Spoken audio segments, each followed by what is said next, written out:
भोजपुरी में छः छः गो मर्डर, प्रमोद प्रेमी और नेहा राज के बीच आखिर चल क्या रहा है। भोजपुरी सिनेमा जगत में चर्चा होने लगी कि क्या प्रमोद प्रेमी यादव और नेहा राज के बीच आखिर क्या चल रहा है।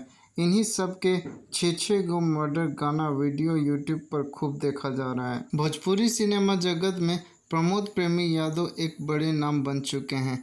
इनके गाने को भोजपुरी दर्शक खूब पसंद करते हैं।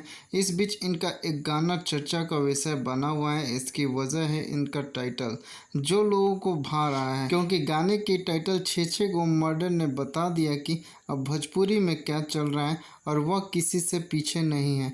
प्रमोद प्रेमी यादव के इस भोजपुरी गाने ने रंगदारी का पूरा फैंस को लुत्फ उठाने का मौका दिया है। छः छः गो मर्डर गाना को प्रमोद प्रेमी यादव ने भोजपुरी सिंगर नेहा राज के साथ मिलकर गाया है। दोनों सिंगर की आवाज़ इतनी शानदार लग रही है कि जैसे मानो दोनों के बीच कोई कसक हो। भोजपुरी सिनेमा जगत में चर्चा होने लगी कि क्या प्रमोद प्रेमी यादव और नेहा राज के बीच आखिर क्या चल रहा है। इन्हीं सब के छः छः गो मर्डर गाना वीडियो यूट्यूब पर खूब देखा जा रहा है। अब बात करते हैं कि भोजपुरी गाना वीडियो छः छः गो मर्डर को यूट्यूब पर कितने व्यूज़ मिले हैं।